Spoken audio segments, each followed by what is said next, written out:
And welcome back once again, everybody. Jim Crane with you on a beautiful sunny evening here in California. Today I wanted to showcase what I consider to be a grail piece or a masterpiece. And if you've been collecting leather bags or researching them, you know that there are a lot of makers out there, and what you have in your mindset as far as what you think is perfect for you, what you think is like the pinnacle of what your resources will afford you to get. We call those grail pieces. And a grail piece is always so difficult to find. That's probably why they call it a grail piece. In search of the Holy Grail, it's kind of a quest. And, they're always searching and, it's so hard to find. What is not really hard to find is a masterpiece. A masterpiece is more readily available, and a masterpiece can be defined either by the maker or by the observer. The maker might say, well, this is, the best thing that I have ever made. This is my masterpiece. The observer might look at a piece and say, wow, that is really the pinnacle of this artist's abilities, and I'm going to call that a masterpiece. But they're more readily available than looking for your grail piece. But this bag is very, very close on both aspects. It's both a very close grail piece for me, and also I consider it a masterpiece. This particular bag was made by a man named Roman Anashkin. He owned Steuermann Leather. He had a presence on Etsy for several years, very successful, lots of sales. And unfortunately, Roman lives in a country that is in conflict, at war right now, and so he is out of communication. I really and sincerely hope that when the conflict is over, he will be able to resume his beautiful, beautiful work. He is just a true master craftsman. And we'll go over this bag and I'll show you why I think that, and you'll probably think the same when you see these details. Now, on every grail piece, it seems that there's always one aspect or two that is not quite perfect. And that's why, it's a quest. You're always looking for the bag that has absolutely every one of your boxes checked for what you think is a true masterpiece. And this bag has only one missing piece for me. One thing does not measure up for me, and you may have already detected it and seen it. But what it is this shoulder pad. So the shoulder pad on this bag is the only thing that's lacking. You may say, you know what, wow, that just looks really good, Jim. The stitching is beautiful, and it is. The leather is just utterly fantastic. What I do love about the stitching, it's all saddle stitch, it's all hand stitched. But the spacing of the stitching to me is absolutely perfect. It's not too close together, it's not too far apart, it is Goldilocks. One of the things that attracted me to this bag when I first saw it. So stitching, as you know, you have to put a lot of little holes in the leather, especially on the strap. Many, many, many hundreds of holes, and those act as a perforation if the stitching is too close. And just like a perforated piece of paper where you can rip the form off the bottom, that will happen on a strap with a lot of use, because the strap gets all of the weight, all of the flexing, and these little end pieces here can just start to fall off with a lot of use. But the spacing on this entire bag is just perfect. You're never going to have an issue with the leather being perforated and being weakened. But something like a shoulder strap or a shoulder pad is so easy to fix. And that's the reason why I pulled the trigger on this bag, because I thought, you know what, that's no big deal. I can fix that myself. And if you have some skills, you can always grab another piece of leather, use this piece as a template, cut it out, and then sew it onto the back if you want, and that'll work beautifully. I can do that, but I chose a different method. But some makers will put a piece of closed cell foam in there, then they'll put a piece of leather on top and stitch that all together, and it just looks beautiful. And if this bag had been made that way, it would have just ticked every box that I have. But this thing is just not in keeping with the rest of the bag for some odd reason, and I just don't understand it. This could have been done properly, and I say properly because the bag is just such the zenith of this man's talent that this is almost embarrassing. But what you can do, if you're not that handy and you don't want to cut out a piece and stitch it together and undo all these stitching, so you can just go ahead and get something on the secondary market. This particular piece was made by Skytop Trading in Colorado. They're no longer in business, but they built some absolutely gorgeous, beautiful messenger bags, briefcases, and accessories. And this is one of the accessories that they used to sell, and I purchased it. It's, for me, a close enough match to the leather of the bag. The stitching, of course, doesn't match, but it is a 14-ounce piece of leather, so it is very, very stiff and stable. So it works perfectly as to distribute the weight across the top of your shoulder. I do like the fact that I can put it on the strap very, very quickly with these nice snaps, instead of having to undo the Conway buckles and fish it up through there. And on the back is this kind of nice tactile suede that's been sewn on, and it does really stick to my shoulder. So something like this is very easy to fix. You can get something like this on Etsy. There are lots of makers who will make these, or like I did and bought one on eBay. Okay, so that is the only issue that I had with the bag. The rest of the bag is just an absolute gem. So let's go ahead and take a look at the rest. So it's a messenger bag, but it's in the form of a mail bag. And I do love messenger bags, but for me, a mail bag just has that cool factor. And I never used to think that until about, oh gosh, maybe 30 years ago. There was a television show on called Northern Exposure. And one of the characters is named Chris Stevens, and he's the local DJ in town. And somewhere in season 3 or 4, he started carrying this old leather mail bag. And I thought, oh man, that's it. That's what I want. Because a messenger bag, typical messenger bag, they just like, something like you got from Fossil or Cole Haan, just really rather plain looking and just kind of all business and nothing cool about it whatsoever. But I thought a mail bag is just, it's the cool messenger bag. So I've been enamored with mail bags for 30 years. So let's go ahead and look at the rest of this bag. I'm going to disconnect this strap. The strap is, of course, very well done in keeping with Roman's just premium quality work. That stitching, again, is perfect. It's 2 pieces of leather stitched together. It's nice and thick leather, and all of the edges are burnished. The hardware is cast brass with this antique finish, Conway buckles, beautiful, top notch, love that. Go ahead and disconnect this, get it out of the way. So the leather that Roman chose is just fantastic. It is a bridal leather. It has such a beautiful hand to it. It's got a very, very tight grain. It is nearly flawless. There might be 1 or 2 tiny range marks on the bag, but it's pretty much flawless. The leather is just top notch. And again, you've got this beautiful saddle stitching. You've got just a simple closure, and I am a fan of a simple closure. Some makers will use the collar latch, which is perfectly fine. I find them very useful, very quick to get in and out of a bag. They are a little noisy, and they can be a little loose in a bag that is not filled, or on a bag that it has not been attached properly. And there are videos that I've done that I explain how that should be attached, and a video coming up will be a good example of a really proper way to attach that collar so that it's not noisy and so that it is very, very secure and won't just pop open on itself. But this is just a simple roller buckle in this beautiful antique brass I think it's just absolutely beautiful.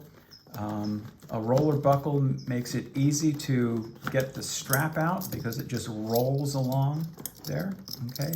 The strap is 2 pieces of leather stitched together beautifully. You've got that nice tactile feel.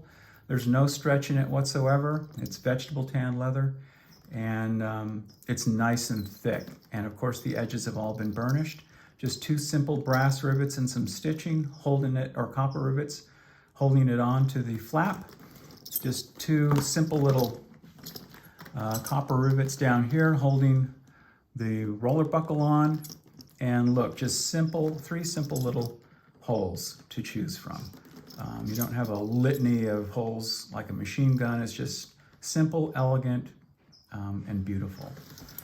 The gusset is done properly on this bag. So you've got a 3-piece gusset on a male bag, and this top piece of leather runs over the top of this piece of leather. So the seam is facing downward, and that's the proper way to do it. That's the US mailbag spec. And that prevents water from draining down into the bag if you're caught in the rain. When the seam's on the bottom, that water's not going to intrude. So that's very well done. 2 beautiful lines of stitching and 3 copper burr rivets. Okay. On the back, we've got a full-length pocket. Again, this leather is just absolutely gorgeous. It has such a beautiful feel to it. I wish you could reach in and feel this leather. The top of this pocket has not been burnished. The top of this pocket on the underside, the flesh side, Roman has skived about 1 inch. He's folded it over and then stitched it. And you end up with this beautiful edge, beautifully dressed edge. It feels wonderful. It looks utterly fantastic. And look how the height of this pocket just hides this stitch line right here. I mean, that is just so much ingenuity and thought went into that. It's just perfect.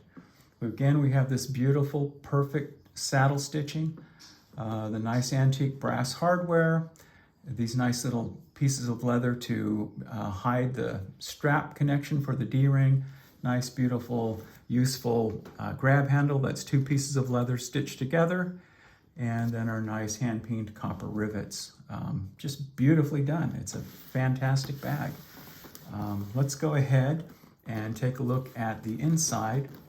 On the underside of the flap, you'll see this beautiful piece of kind of a burgundy leather that has this wonderful texture to it that he has chosen to dress the underside of the flap.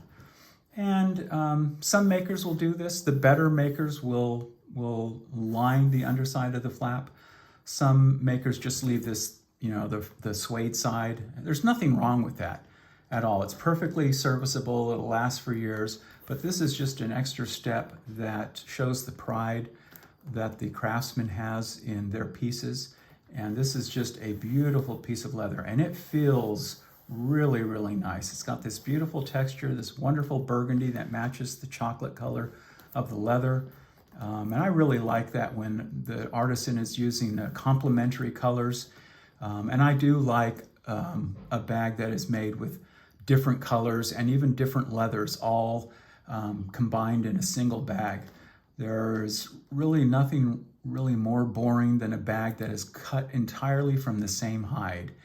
It just, you look at it and it's just kind of flat. But when they choose different leathers with different textures and different colors that are complementary, just going that extra step really shows just how proud the maker is of his work. And for me, this is another example of that.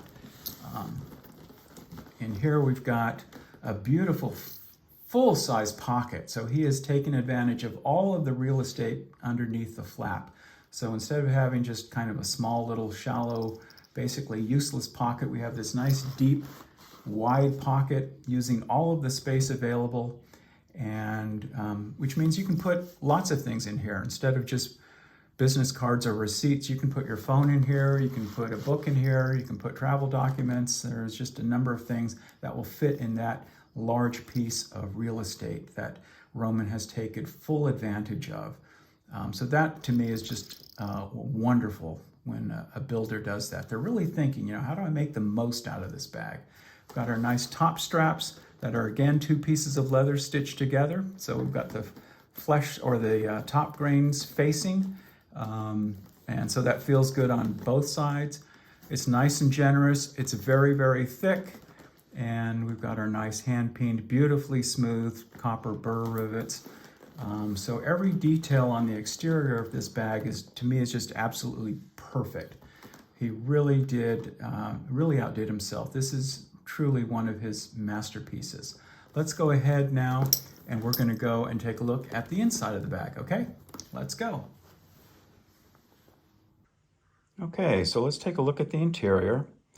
The first thing that you'll notice is, wow, it is just as beautiful as the exterior of the bag. So much labor went into building out this interior. You'll notice that there are no unfinished edges anywhere. The edges have all been beautifully addressed. For example, this back pocket here, that's a full width back pocket. The top of that edge of that pocket has not been burnished. The top of that edge is on the back side of that piece of leather. It's actually been skived about 1 inch wide all the way across the top. The leather's been folded over on itself and then stitched. So you have a beautiful, silky, lovely edge on that top back pocket. Same thing with the 2 pockets that are attached to the front of that. Those top edges have also been skived, folded over, and stitched. And then you'll notice that the tips of those pockets, the top tips, have been tucked into the leather and then secured with a heavy-duty brass rivet. The first time I saw that technique was over a decade ago in a product from the leather shop called the Heirloom Messenger Bag. And I assume that they invented that technique, as I have not seen it before. If they didn't invent it, they certainly revived it, and it's just so beautifully done. You'll notice that the seams where the gusset is attached to the front panel and back panel, usually those seams are left just with cut edges. They're so thick, there's not a lot you can do. You can't really burnish them, but what Roman has done is he has wrapped and capped those seams. So he's wrapped them with leather all the way through, all the way down on the bottom, all the way up to the top, and then he's capped it over with a piece of leather and secured it with a heavy-duty brass rivet. And I just think it's just such a beautiful method. And I saw that first of all in a bag from Emil Irwin, the Emil Irwin mail bag, I think. He does that. There are 2 pockets on the side gusset, and those are Fisher Space Pens, the bullet size. They fit in there perfectly. And over on this gusset, there's another auxiliary pocket, and that's a Leatherman wave tool. Fits in there, but it will hold anything, any kind of multi-tool, or even your sunglasses case. On the front of the bag, there is a pocket, and that edge there has not been skived and folded. It's just been burnished, and just so beautifully done.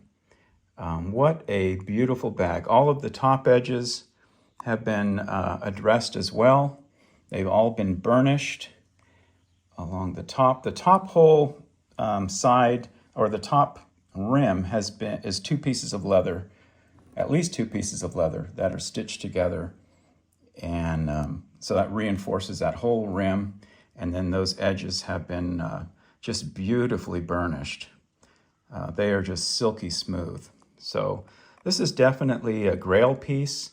I call it a masterpiece. I think Roman did an absolutely beautiful job with the finish out on this interior. You just don't see pieces like this very often. And when you do, you just really appreciate the effort and the hard work and the ingenuity that went into doing that. So beautifully done. So let's go back outside and we'll wrap it up. Okay, so wasn't that interior just absolutely beautiful? I mean, it's just so much hard work, so much thought, so much forethought, I should say, and detail that went into the interior is just absolutely fantastic. Instead of just leaving the interior to be just unfinished and just the afterthought of the exterior of the bag, every bit of detail that went into the outside of the bag, he put on the inside as well. And that to me is a true masterpiece. Just no expense was spared when Roman designed and built this bag.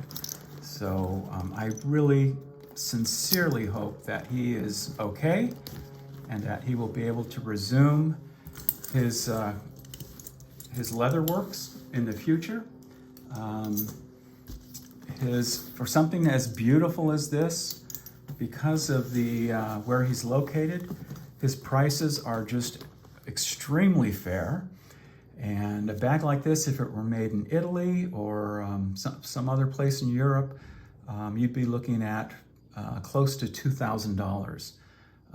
But Roman's prices are just very, very affordable when he was building bags. And he had lots of 5-star reviews. His page is still on Etsy, but it's, it has a notification that he's no longer active. Which is really just a shame. But I wanted to show you this, friends, as an example of a masterpiece. Go out and find a masterpiece of your own. Typically you find them by sole proprietors. You're not going to find them, with companies that have, 50 benches of people working on leather goods. They're going to be bespoke pieces, one-off pieces by a single craftsman typically. And when you get one, you'll never let it go. It will always be in your collection and you will cherish it and use it for many, many years. So I thank you for watching, everybody. We'll see you again next time. Bye-bye.